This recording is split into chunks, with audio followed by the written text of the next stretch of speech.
Again, coming to you live from the funny farm. So much going on. Almost have my, I've been racing to get my poultry barn done in time for the meat birds that are coming. I think I've got 90 chickens and 20 turkeys coming. And they weren't supposed to be here until the first week of September, and then we just got the call 5 minutes ago asking if it's okay if we take them early. I guess they have some surplus birds. And that kind of freaks Sarah out because we're not quite ready, but I'll be ready. I'll get it done. Reason being for me is because a friend of mine who's a butcher and meat shop owner has been buying pork piglets from the Hutterites in northern BC, I think. Anyway, they informed him the other day that Agriculture Canada has told them to not sell to the public anymore. Those Nazi. So anyway, in the back of my mind, I've been wondering, how long until we can't get the baby little chicks for the meat birds anymore? Soon, right? So Sarah wanted to push off, say that we couldn't take them, and I'm like, no, we can take them. And I guarantees I'm going to get them. So I just got a funny feeling something's coming down the pipe even farther when it comes to that bullshit, right? From our fascist Canadian government who's in power right now. Hopefully not for too much longer. What else? I usually have a list of shit I want to share with everybody, but I'm running a blank. We have a photograph I got to share right away. I forgot to include the photograph from one of the original emails in yesterday's new record-breaking email. And here's that photograph here. Obviously that shows one hell of a huge being, right? What else? Received text through Sarah to me from our superhero First Nations ladies who asked for us to be present, me to be present today at a something going on with a different topic other than this Sasquatch topic. And for those ladies, I'll drop anything. I'm there. They need support. I'm there. So I got that going on this afternoon. I get some more updates from them, some other things going on. And for all of you who may be inquiring about the time we had on the back deck, like I said, that was almost 3 hours of audio that has to be gone through. Yesterday, I read emails yesterday for an hour and a half, which is way over time, and it put me behind and late, just an hour and a half. And you know my talk, I share with you guys everything, where I'm going, what I'm doing. I haven't had 3 hours to sit down and try to edit up that audio yet. I just haven't. But I will. What else? Our scientists, our contacts, everything's a green, big go light. All right? Everything's fine in that department. Obviously, some people are going to have the odd little hiccup, especially if you're a scientist, man. I mean, I could imagine when you go into that field, you're lifelong, you're gaining shit piles of knowledge, and you know very well that if you gain a whole shit pile of knowledge in what could be the right direction for you, but the wrong direction for the sleazy bastards in control, they don't dock your pay, they don't demote you, they don't give you a spanking, they don't fire you, they kill you dead. And that's an easily proven fact, they kill you dead. So I can't really judge or come down on our other contacts for getting cold feet and being a little nervous. I'd imagine they should be nervous daily anyway. But we gave a very clear, encouraging email back to clear up any bullshit, and everything's fine. And yes, I do have a pile of interesting conversation information to share already, and there's a lot more coming. And nobody's going to stop it. What if I should just share that photograph like that? Let's see if I can. This man emailed in as one of the original emails yesterday, and he showed the height of the thing that was in his view. Now let's see if I can do this. And there is the photo, and you can see the man, and you can see the red mark he has circled up the trunk of the tree. That's a big son of a bitch creature. Right? So I did that in case I get carried away reading and I forget to put that photo in again, which isn't hard for me to do. What else? I'll give you guys a little bit of a side note. Normally I don't share too much what goes on in other departments, but I was away out of town the other day for the day, and Sarah's here alone and received a text message on her phone, and it scared her. And obviously that sent me straight into seek and destroy mode, and it came from the States. Don't know how. Uh-oh, I just deleted something by accident. Can I get that back? Recently deleted. Yes, thank God. Okay, hold on. Put that back into the red department, not delete it. Anyways, I don't know how. So I've had a few texts hit my personal cell phone from the States. Also, it's related to the topics we share here, and I don't know how my phone number had made it to those people's hands. I will not reply a text to anybody. I don't care who it is. If I haven't given you my phone number and a text comes up on my phone, it's nothing to me. Okay? And it's a little bit of a, not alarming, but it's kind of like, what's going on, man? My phone number's not out there. Neither is Sarah's.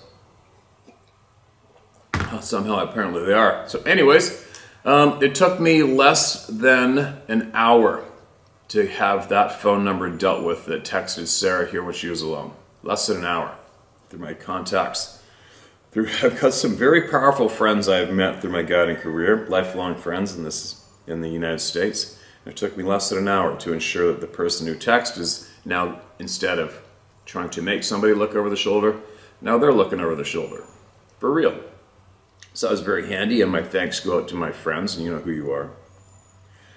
Thought I'd drop that out there for any other potential cowards who may be following this channel and may think it might be kind of fun to message somebody. It's probably not that good of an idea, okay? Not that good of an idea, not a smart move. Especially if you have bestowed upon you what you tried to inflict on someone else. Right? You thought that would be effective on somebody else because you knew that would be effective on you, and now it is effective on you. Shitty rude awakening that must be. Anyway, getting us voices heard. Man, I have to get a little bit of work done on the poultry barn, and then get cleaned up and ready to go to support my First Nations superhero ladies. And then come back and keep this ball rolling.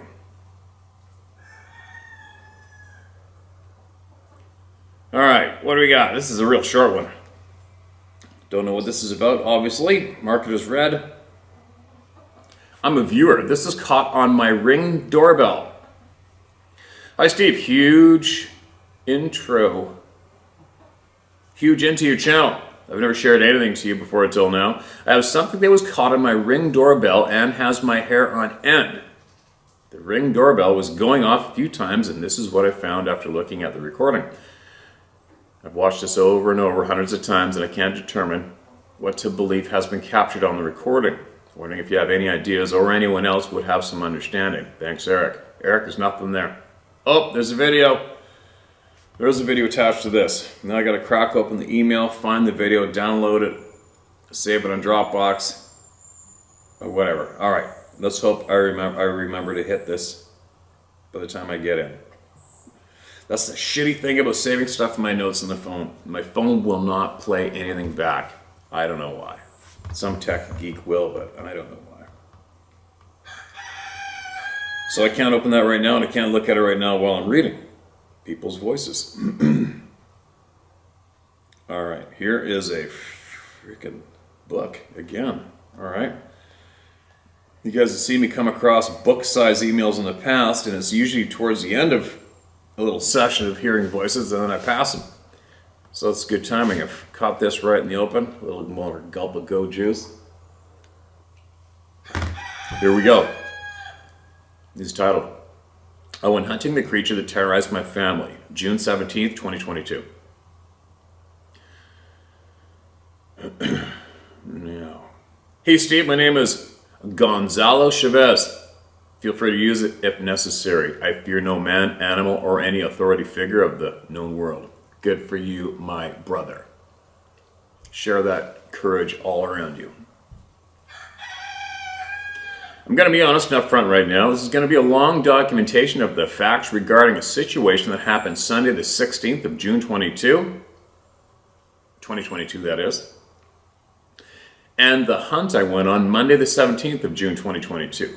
I'm also going to share some of my experience growing up regarding mainly the supernatural and the white skinny entities shared by one of your other subscribers. Regarding my own experiences, only 2 other people know about them. I've never really been able to share these experiences due to the fact that, well, it's very hard to believe. But I assure you that they are factual and real, but very hard to believe. The main part of this account was told to me by my brother-in-law. He's a no-nonsense type of guy. So I knew it was true just by the reaction from him and the 5 kids that were with him at the time. One of my kids is my nephew, and the other 4 are basically family. So you understand why I went hunting for this thing that terrorized them that night. I've never been very good at writing or punctuation, so if I screw up, feel free to rip me a new one for mistakes. Let's get into it. First, a description on the location. On the night of the 16th, my brother-in-law and nephew, along with 4 other children, were fishing at a location called Young's Check, south of Kozad, Nebraska. This is a small gate that controls the flow of water to Johnson's Lake, which is about 10 miles to the east. It's not flat like most people see when traveling through the state. The canal that feeds the lake was built by the Army Corps of Engineers through the hills about 8 miles south of Interstate 80. To keep the flow of water steady and consistent, the canal was carved into the hills. This created many deep ravines and valleys with steep, almost vertical, 50 to 80 foot drop-offs in some areas. Most of the canal is wooded on both sides, so there's plenty of natural cover for anything wanting to move without being seen. As a kid, you could drive right up to the gate, but it's fenced off now. To get back into that area, it's about a half a mile walk to the gate and another 1/10 of a mile to the spot they were night fishing. The road that leads to the gate runs along the canal with a large cutout hillside to the left the whole way. Once there, the cutout canal is extremely steep on each side, with only one way in and one way out. This is the best way I can paint the picture of their location when this thing chased them all the way back to their vehicle. It was about 2:30 a.m. when they were fishing about 200 yards from the east of the gate. They were on a part of the ravine that had carved into the canal, which created a small path to hike very close to the water's edge. You cannot travel any further east after this point because the walls are 90-degree cutouts directly to the water. They were not at the very point where you could not travel any further. They were at... Alright, I gotta get rid of this chicken. Oh! Tell you what, you want to go on an Easter egg hunt here any day. There's eggs all over this frickin' property. These hens go running around all over the place looking for new secret places to drop them. I don't know why. Now, you cannot travel any further east after this point because the walls are 90-degree cutouts directly to the water.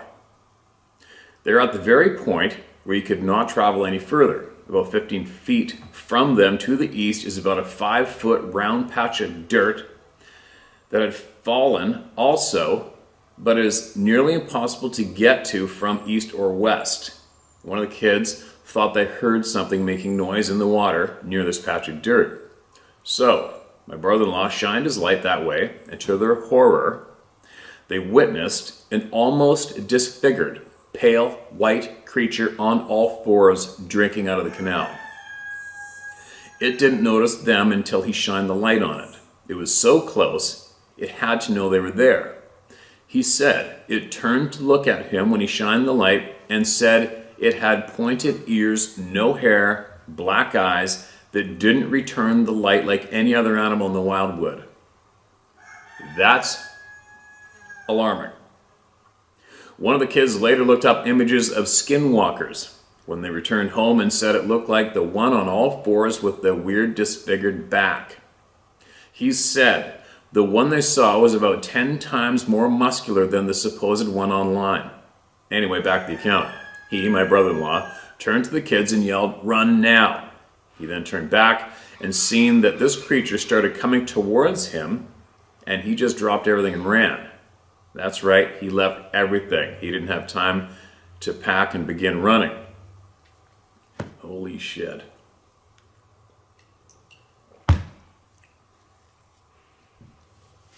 He only ran about 15 feet and looked back to see this thing eating the chicken liver they had abandoned, along with a few other items he had no time to grab. It then began to scale the steep drop-off going up the hill and was matching their pace as they ran on the road below. They reached the gate. He told the kids to keep running all the way to the truck and get in and don't stop.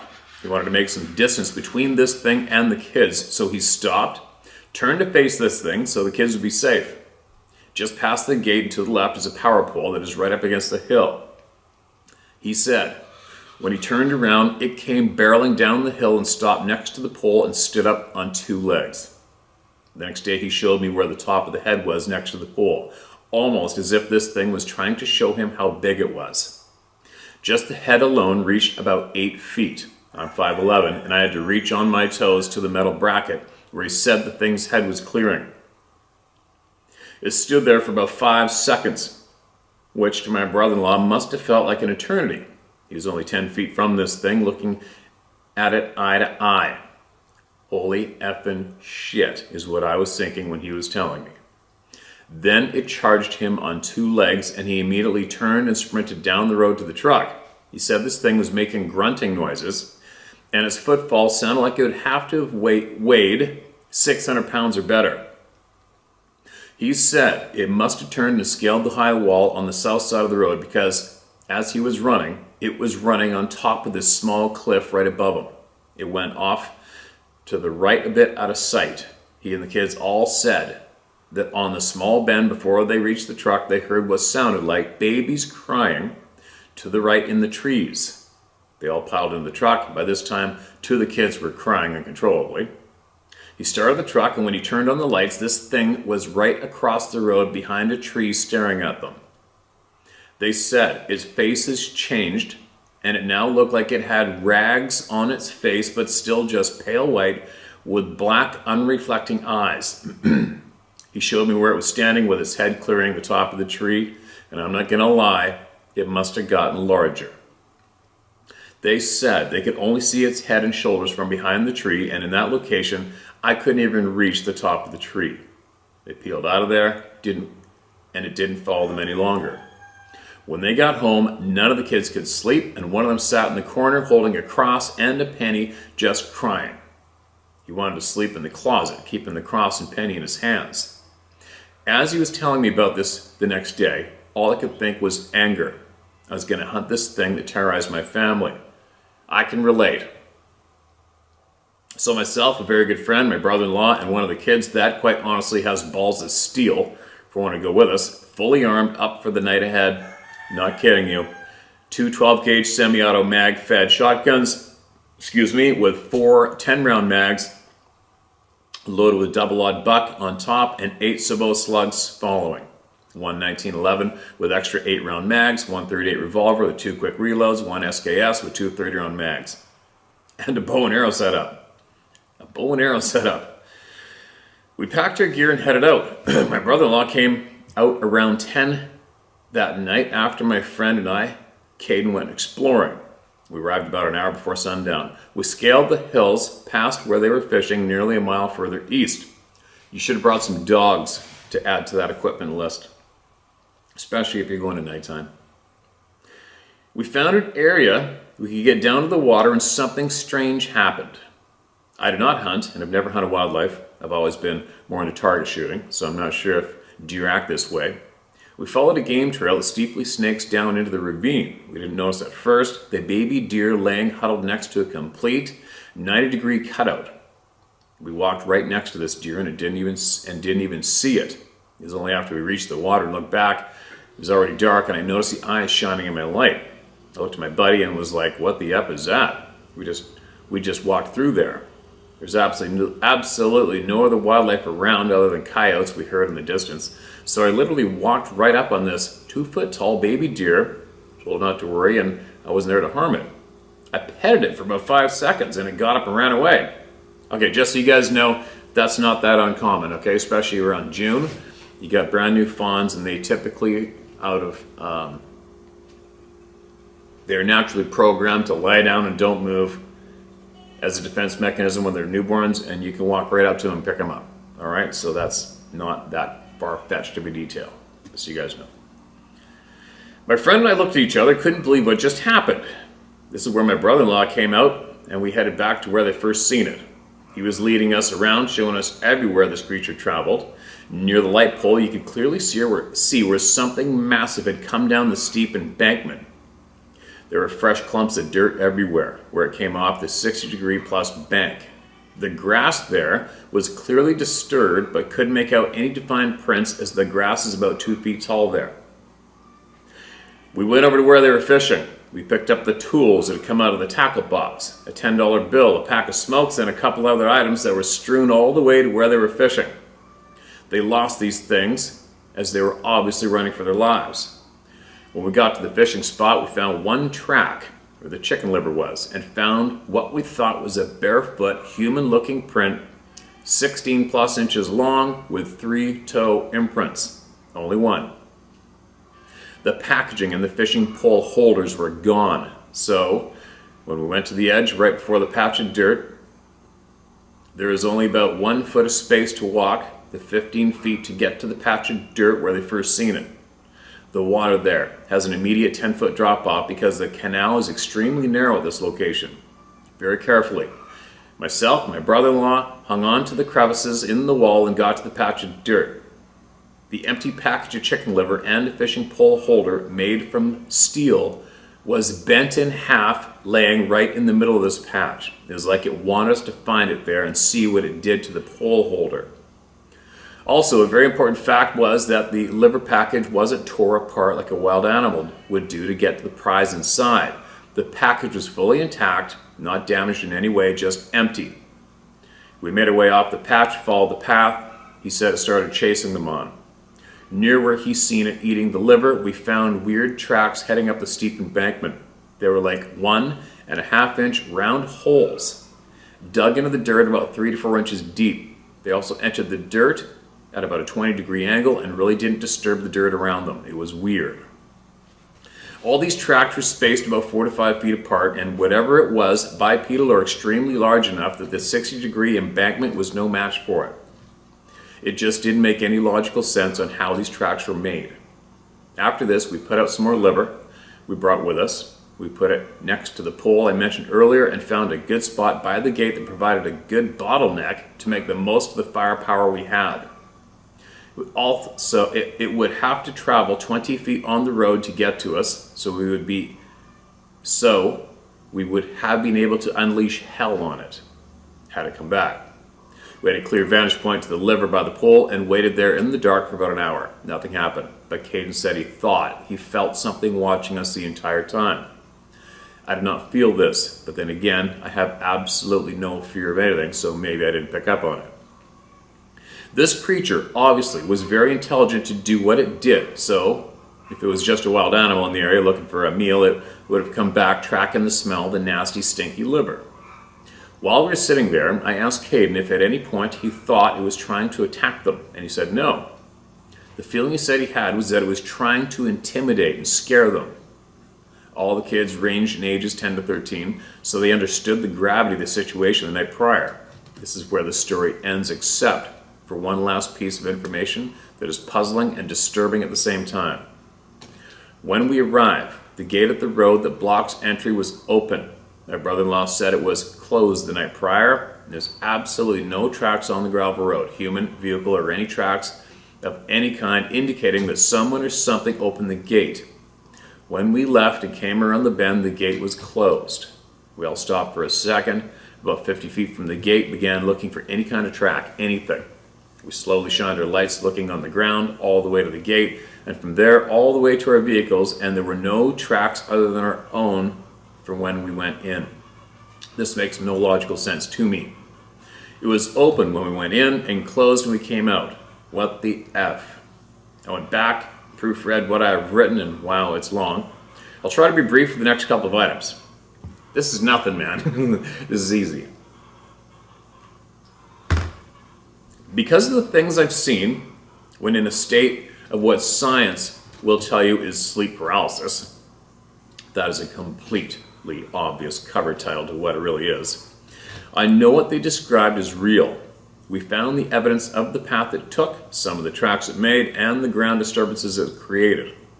I've seen this creature in my parents' home when I was 20 years old while on leave from service stationed in Washington State.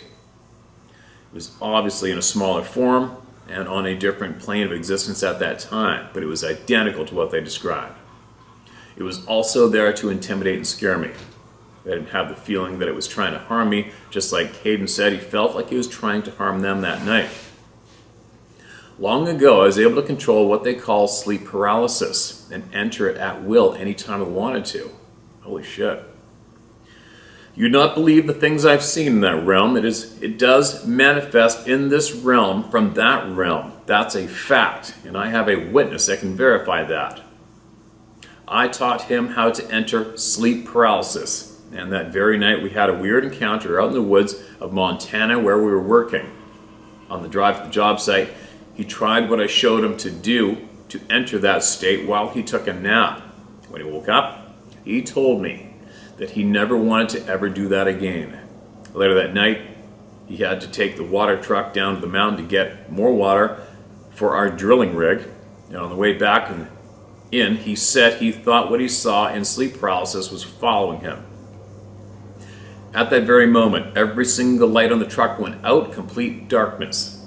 This type of truck will die if it loses power, so the fact that it was still running verified to me that something was definitely messing with us. I stopped the truck as fast as I could and told my buddy, who was freaking out, to tell it to leave him alone, with authority in his voice. And he yelled out, "Leave me alone." And immediately all the lights came back on. And this is just one of nearly 100 or more things I've experienced over the years. One time, while experimenting with sleep paralysis, something came right up to my right ear and said, and I quote, "You need to stop doing this now." And it vanished.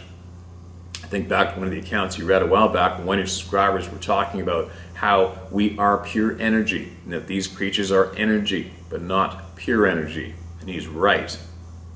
When I was about 6 years old, I experienced this form of energy, but it was as if I'd been kicked out of the club, but so badly wanted to return to what I knew we really were. That's when my sleep paralysis began, by the way. It started with one nightmare, floating in an abyss of absolute darkness and huge balls of energy floating past me. It felt like they were trying to draw me in, but I didn't quite understand what they were at the time. After that night, I struggled every night with sleep paralysis until I was about 15 years old. It was then that I learned how to control it. Still very afraid of it. When I was about 19, just before I entered the Navy, I decided to no longer fear it, and that's when the fun began. Well, I'm sure terrifying to anyone else, but I was already used to it. So, to lose the fear that was gripping me as a child was a new exhilarating experience for me. I've had many encounters in that state, and everything I encountered had intent. Some good, some bad, and some just outright evil. I've seen giant serpent-like creatures, the skinny pale white figure, a child running at me with a head that turned into a head full of teeth, and the worst ones are the black cloud-looking things that just hover near the ceiling in your room. Those ones emanate pure evil, and when something told me I needed to stop doing this now, there was one of them on the other side of the room when it happened. Now you might have an idea of why I went to hunt this thing that terrorized my family. I absolutely do not fear any of these creatures. I know if it's going to get me, it has the strength, the power, the agility, and ferocity to get me or anyone for that matter. Also, I've been able to fend them off with just knowing that I possess the power of authority from our Creator, and using that knowledge to just tell them off with authority in my voice. This event with my family was different, though. I wanted it to know that I would fight it with everything I had in me, to not mess with the ones I love. And if it wanted to manifest itself in the physical world, then it would also have to accept the fact that I would fight it by physical means and pump as much physical lead into it before it killed me. I also do not fear death. This is key for everyone. It's the door to life, and I look forward to it. I kind of do too, but not quite just yet. But I'm definitely anticipating that adventure, for sure. Thanks, Steve, and thanks for all the other brothers and sisters out there who have had the courage to come out and share their experiences. This world that we experience is, I'm guessing, only about 10% of what's really around us at any given moment. We have been lied to since the day we left the womb. Yes, we have. 110% we have. Keep spreading the things people are too afraid to share to help heal our souls and get back to who we truly are. We have powers and abilities most people can't even fathom because we've been nurtured from day one. I was only able to harness one ability of probably an infinite number of abilities we truly have but don't know it? Don't know it. I was only able to harness one ability of probably an infinite number of abilities we truly have but don't know it. I lost the ability to enter sleep paralysis in my 30s and have been trying to get it back. I'm 40 now and hope to one day reharness that power. Knowing now what I know and hearing all the stories of others you have shared has renewed a fire in my spirit to take the fight to them on their turf. I love you all. There we go. That is one hell of a share, Gonzalo. And why do I know that name? I know that name. You've been mentioned to me in another email. Somebody out there, I think, wanted to mail me something when it comes to you guys, I think. Nothing's arrived in the mail, so you know. Okay, sleep paralysis, teaching somebody how. I want to know how. If you got the time, Gonzalo, email me as best you can the description of how you harnessed that skill. I want to know. I'm down. If you would. Or not. It's fine too. But I'm down. And Gonzalo, directed to you too. I mean, if you guys or you or anybody you know can harness anything like similar to what you mentioned and direct your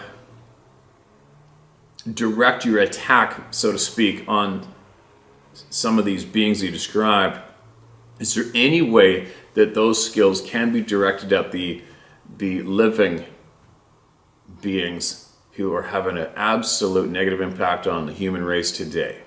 And we all know who most of those names are. My question is there any way that possibly someone with the skills that you have had or anyone you know, can do something about this shit show? That would be, I don't know why, that's what first popped into my head. Now, another thing for me being the professional hunter that I have been, I learn everything I can about every game animal I've ever gone after, and I eat every one of them, except when it's predator management. When I hear of anybody sharing, like whatever beings are brought up on this channel, if they have to drink water, all right, I don't care what the description of the being is, if it is drinking water, that thing's going to die from a hole in it. That's all there is to it. That's no special. That is assigned to me that is no special character when it comes to breathing and eating and having to drink water. Anything that has to drink water, you put a hole in it, it's going to die, right? And then as well, we've had numerous accounts of whatever being you might want to talk about, Sasquatch, Dogman, whatever. These things have to breathe. They need oxygen to go in them to make sound come out of their mouth, right? Just thinking rational thinking. That tells me that you put a hole in that being, it's going to die, right?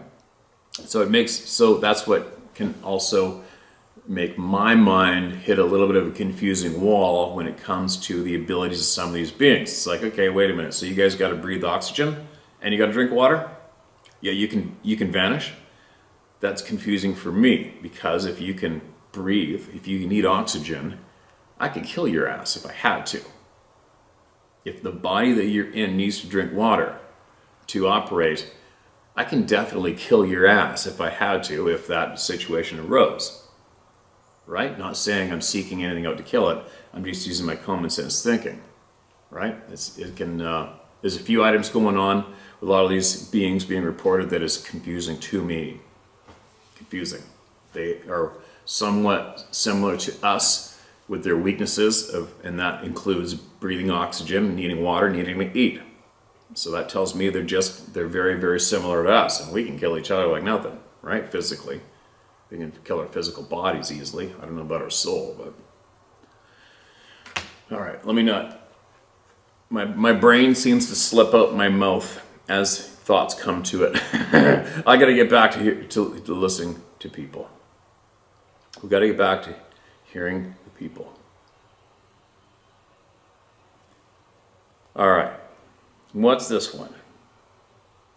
That's an interesting share, man. That's an absolute interesting share you just shared with us. Thank you so much for that. Appreciate your time. And anybody out there shaking their head, well, take from it what you will or leave it. But imagine waking up in the morning and thinking to yourself, I'm so bored and I need some attention so badly, I think I'm going to make this up. And then smoothly write down that last email and deliver it, okay? Picture that end of it. It's not too easy to picture that and make sense of that move, would it?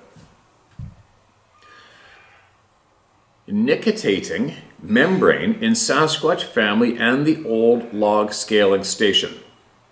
Hello, Steve. Thanks for all you do to help put pieces together for all of us. I was amazed to hear the 73-year-old retired Oregon biologist details of the nictitating membranes in the eyes of the adult Sasquatch observed southeast of Estacada in 2004.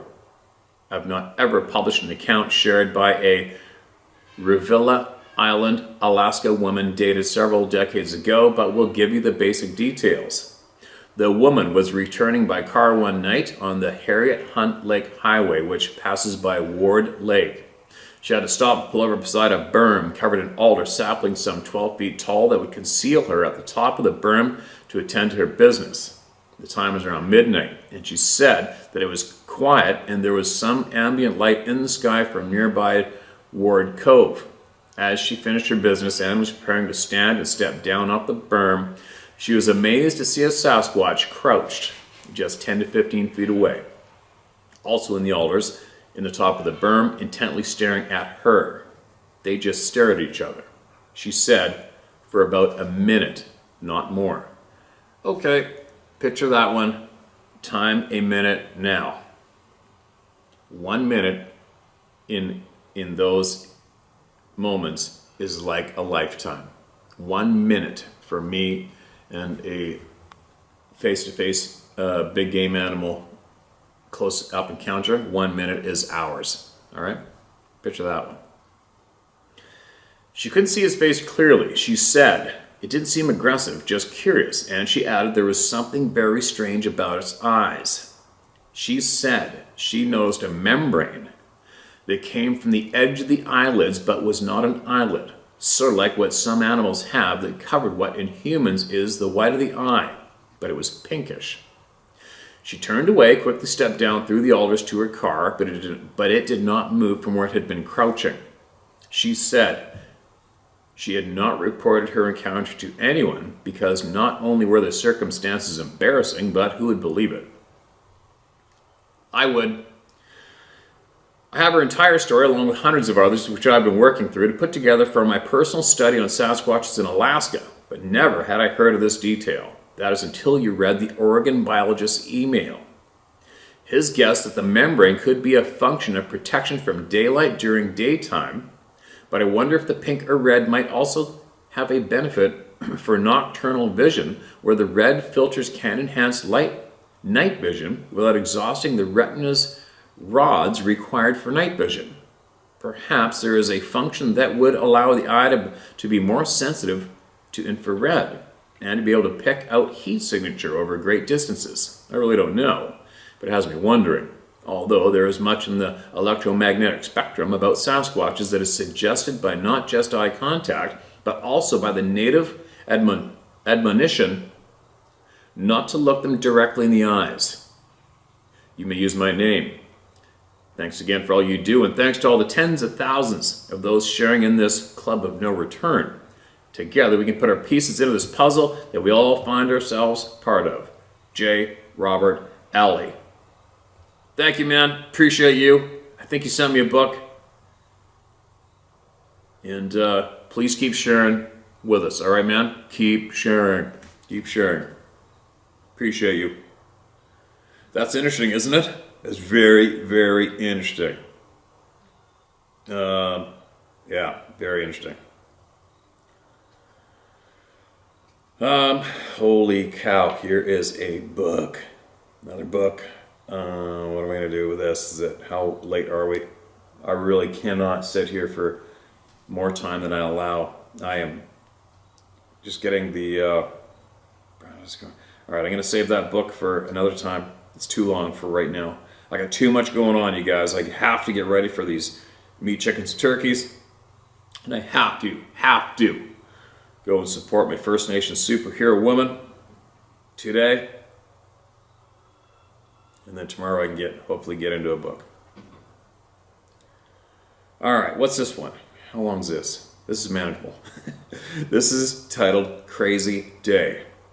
That seems to be the theme of my entire everyday. All right. Hi, Steve. First off, great channel.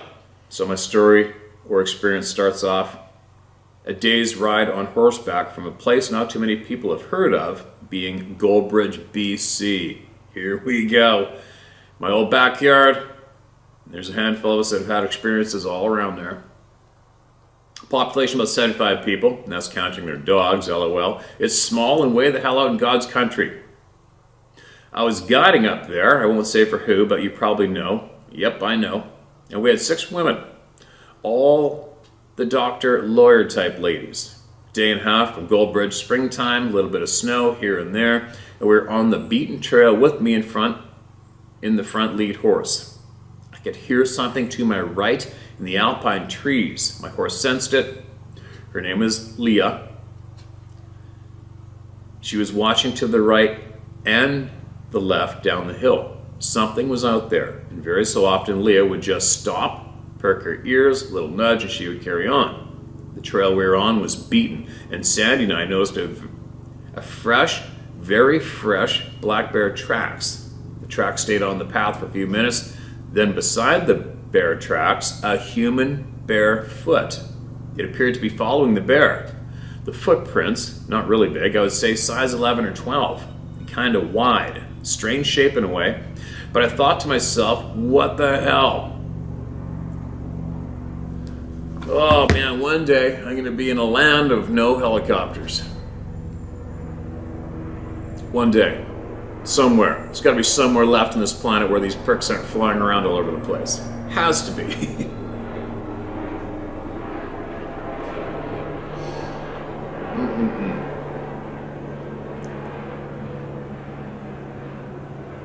Token helicopter every time, right? And if you think they're flying due to me, give your head a shake. That's not the case. I thought to myself, what the hell? There's no way a person could be up here a day and a half ride from Goldbridge and another 3 hours from there to the next small town, Lillooet. We are way the hell up in the Alpine and so far from civilization. But here they are, springtime, and human-like prints following this bear. I didn't point the bear track to the clients, normally I would, as they are paying big money for the wild nature experience, and to point out a bear track, then to point out what looks like human bare feet. Well, that would just scare the living shit out of them, I'm sure. To be honest, it had me a little concerned as well. Another 100 yards or so, the bear and footprints seemed to veer to the left, down the hill to a long meadow, with pine and spruce tree, thick forest on to the side. About 3 minutes later, I hear a hell of a racket. Trees being broke, sounded like an elephant was in the bush down to our left, and sure as shit, out comes a great big black bear, running out of the bush full speed, and it was scared, really scared. As it ran, it kept looking back as if something was chasing it. But whatever it was, that bear wanted nothing to do with, and as it ran by us 100 yards away, I could see on its left hind quarter it had a dinner-sized plate chunk of hair missing, like the hair had been just ripped right out. Not a bite mark, and didn't look like a wound from another bear claws, just a full-size chunk of hair missing. A little bit of blood but mostly pink flesh, and obviously it was very recent. Well, that's interesting, because at first I was going to say, well, it was rubbing. Springtime, they rub their fur off, but not if it's pink with blood.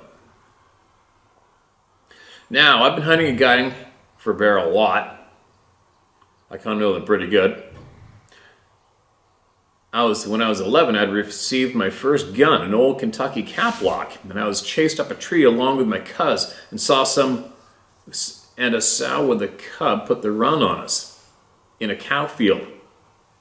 One big bull pine, one big pissed off sow, and one cub, two young kids running for the only safety around.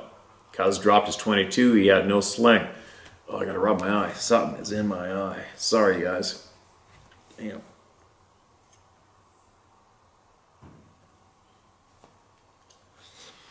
A little bit of punctuation missing here, all right?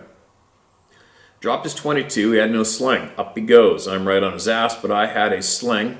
Up we went 25 feet or so, and here she comes after us. I just reloaded before we got chased, and as she started to climb, I lowered that old Kentucky with one hand, the other hand death grip on a branch, and waited till she moved to the left a foot, about 8 feet from me, and let her have the only shot I was going to get. So after that, I had a few more close calls and learned to read them some.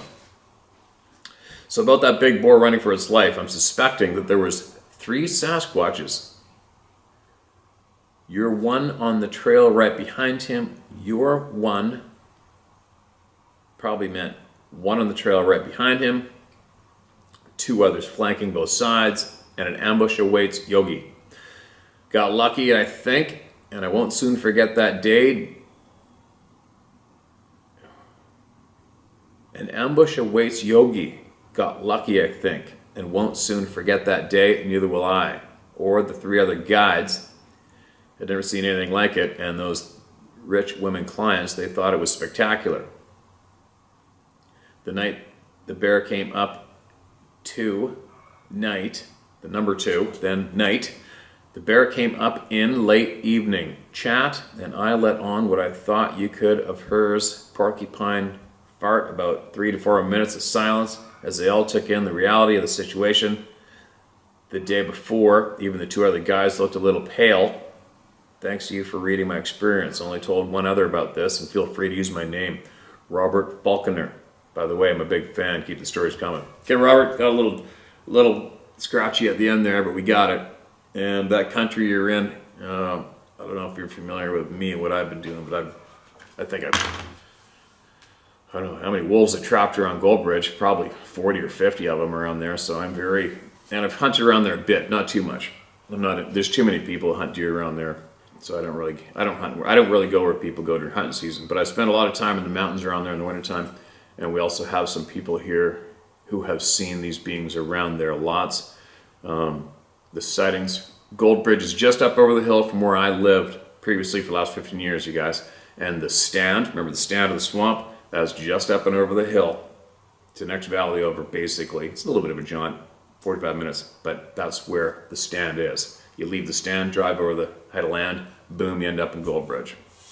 And obviously the sightings all around there, all around Lillooet, especially around Lillooet, especially between Lillooet and, what's that ranch? Damn it, the ranch on the way to Cache Creek on the right. I trapped wolves for that rancher before too. And there's a shit pile of stuff going on around there, and that's also where our friends who generously sent me the bear bones. He sent me bones that were left for him, always the same bone of the forearm of a bear. The Sasquatches left for him when he was hunting bear on a trail in the same rock, and he shipped those to me in a bag, but one bone is huge, and I really do need to get the DNA done on that bone, I think. I'm babbling. I'm just saying there's a lot going on around there. Always has been, always will be. And yeah, it's interesting. I didn't know, I knew that you guys did pack trips out of there, just plain horseback pack trips. And I know why you didn't mention that person's name either, because he's always been a controversial figure when it comes to outfitting and horses with not that good a reputation. But I didn't know you guys did rides that direction. overnight pack trips. But anyway, I thought you guys are more, yeah, whatever, unrelated to this topic. Let's carry on. Let's carry on and get some more voices heard. A little more go juice in me. Now, about the ambush thing too, like I've said a million times, these beings don't need to ambush anything. They just don't. Me come across to us as an ambush? Not a chance. They can just come up and grab you anytime they want, or grab whatever they want anytime. Alright, this is titled, Bigfoot Wrecked My Life and Got Me Locked Up. Hi Steve, hope you're well, and I hope you can share my story. It happened many years ago. My home life as a child was very bad and violent, to say the least. I even had the horror of watching my father. Okay.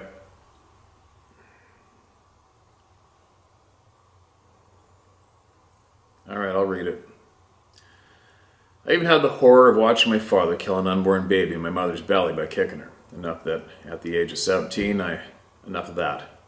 At the age of 17, I'm 60 now. That's dark. That's unfortunate. I used to hunt and fish to avoid being home. I was out to snag a deer and was not very lucky, as I was almost out of the area of my regular hunting spot in the Plaster Rock NB. I could smell this sort of skunk and rotten onion so strong you could taste it. I was just rounding the bend of the trail and was about to release the hammer for the firing pin slowly, take out the clip, and then empty the chamber. I was very sure there was a big old bear handy. That is how I chose to take my ammo out. What? Out of nowhere, I heard these what sounded like the biggest footfalls ever, and in a split second, there it was, 10, maybe 12 feet in front of me. It was at least 10 feet tall. I pointed upwards and fired, pure reflex, nothing, but it went down. My gun was a very old 270. It struggled to get up. At that time, I shot it again and put it back down. He could not get back up, so I finished him with a round to the head. The first shot I fired was a through and through, taking one hell of a bunch of entrails and flesh out. The shot itself was by fluke, almost center mass. Steve, these things are very real, and I know what I killed, and it was not a person or a bear, it was a Bigfoot. I told my folks, and they said I was on drugs, and I was the reason for Dad being a violent drunk and had me placed in Centera Care, which was a very abusive nut house in St. John's, New Brunswick. The treatment in there effed me up even worse. They at first told me I was trying to hide a murder, then they asked me to show them the body. I did not trust, so I never did. I figured if I did, I'd go to prison for one, either killing an almost extinct animal of a gorilla that escaped from someplace, or a gorilla that escaped someplace, so they decided shock treatment would help. I guess it did. I got out of there and went to prison anyway for car theft, 39 months. All I can say is, Steve, you're doing the right thing with your channel. Please be careful of the government here in Canada. Steve, they are deadly. Mike H. There is quite the handful. That's quite the handful to share there, Mike.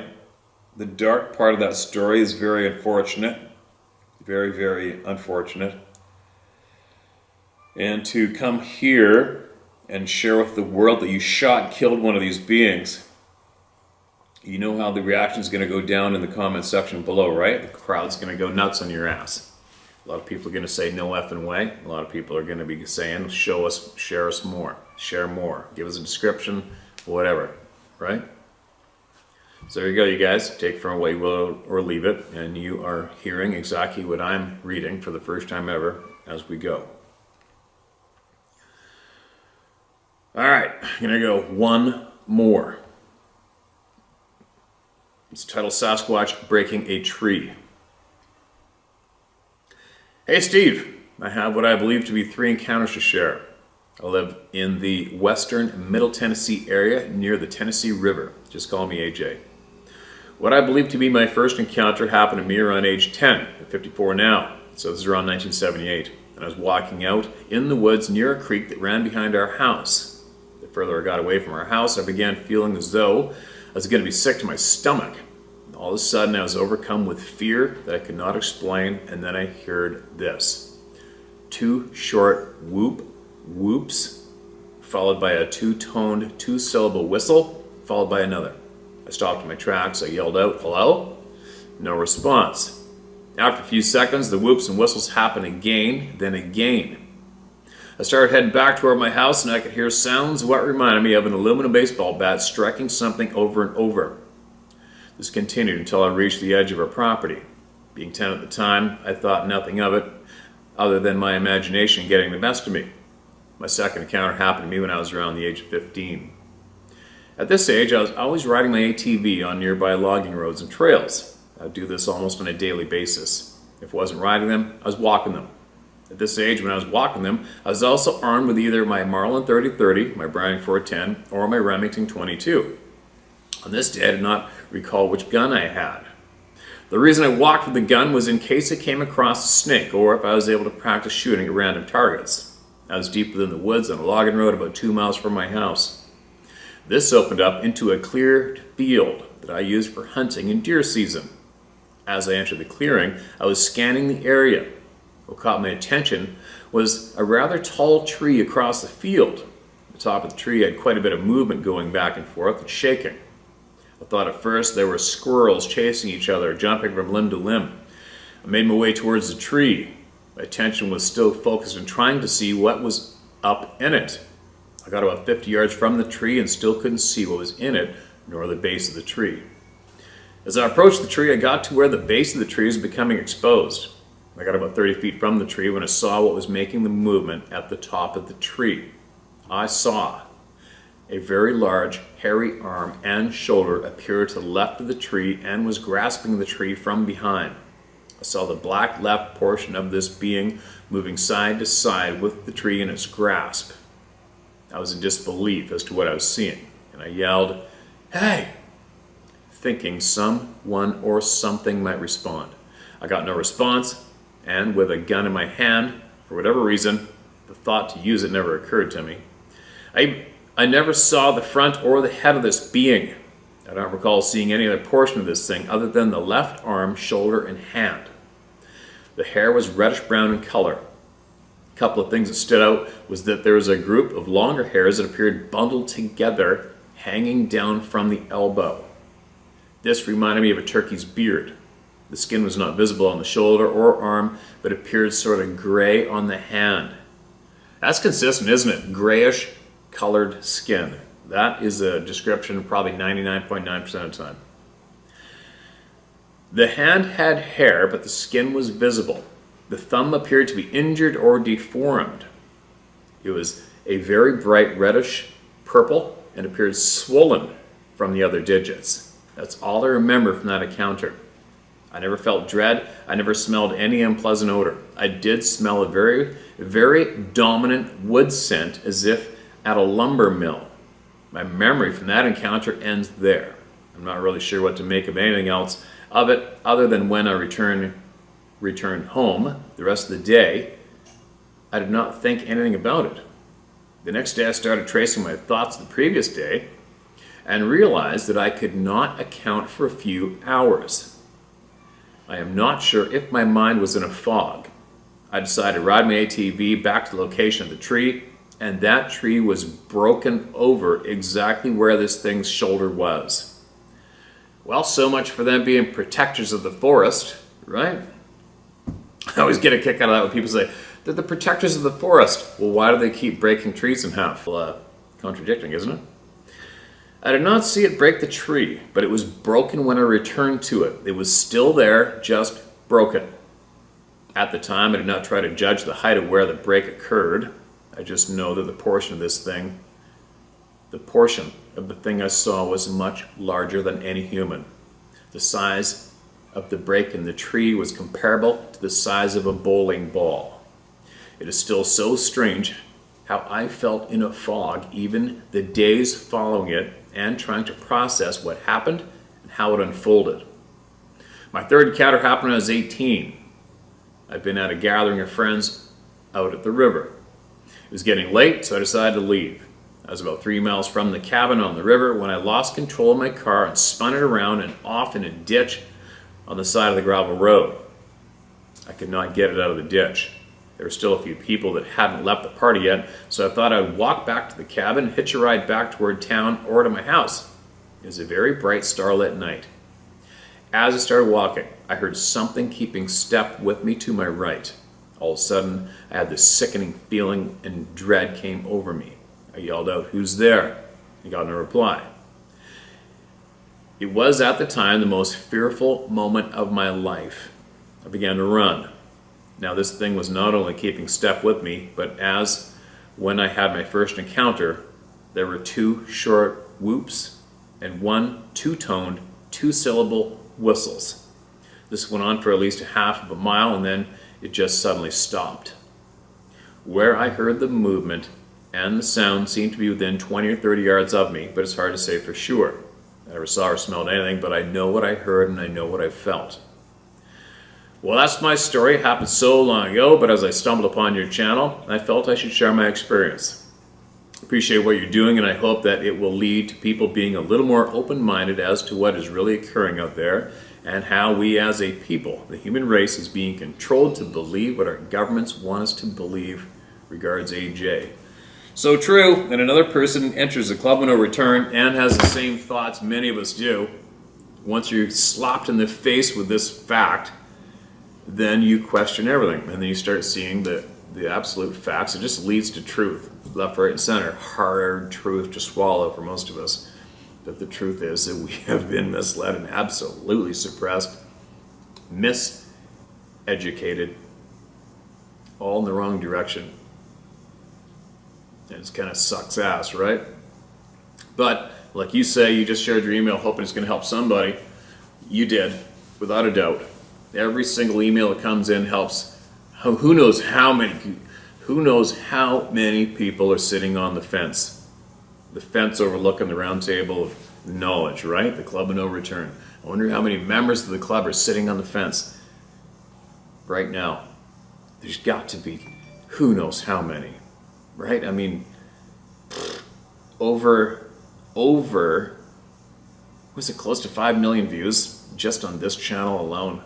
My other channels got around 4 million and something views this past few weeks.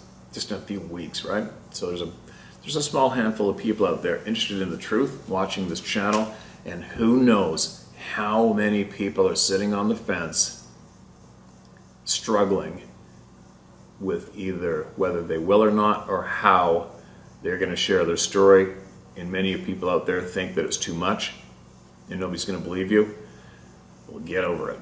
Because there is a shit pile of people here ready to embrace it, listen to it, and deal with it, and help you deal with it, all right? Now, what else? Obviously, the members of the pricks who don't want you to know anything, they're here too.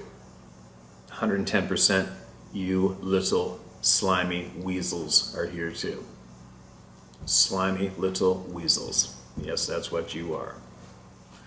And who else is here? Well, enough about that.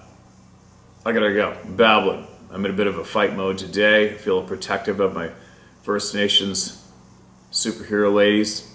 Their story that they are sharing today has got me growling. Somebody thinking they're a toy with texting or terrorizing someone close to me, that's got me growling. And if there are some cowards out there listening right now, make sure when you go to fight, if you want to pick a fight with somebody, make sure you're doing the right thing for you, because whatever you want to bestow upon someone else is going to happen to you.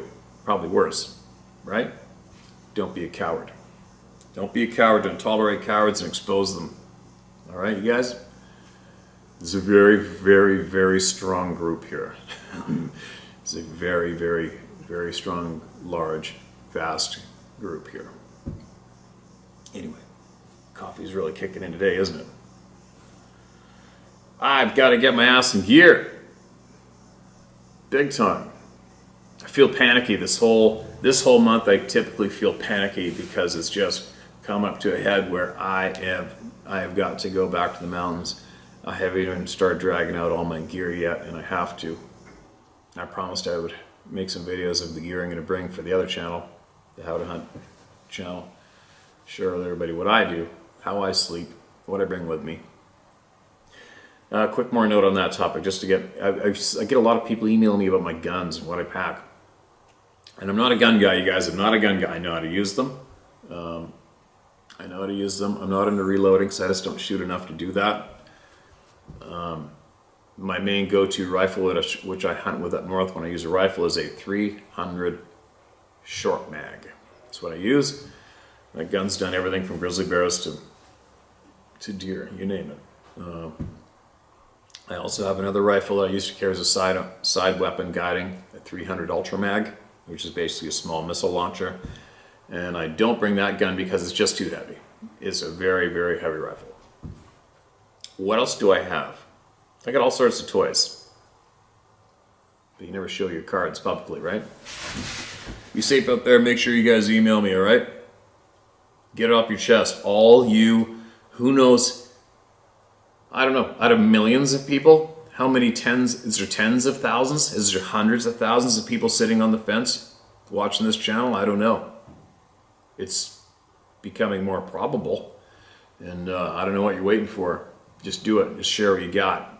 Share what you got. And all you people who know truth and you're scared to share it, quit being scared. Quit being scared. All right? Those pricks who feel that they can know but you can't know, they need you to be scared. And if you're not scared, they're nothing. Okay? If you're not scared, the little slimy weasels are nothing. They're nothing anyway. Take it back, man. Take the power back. Don't be scared of anybody or anything.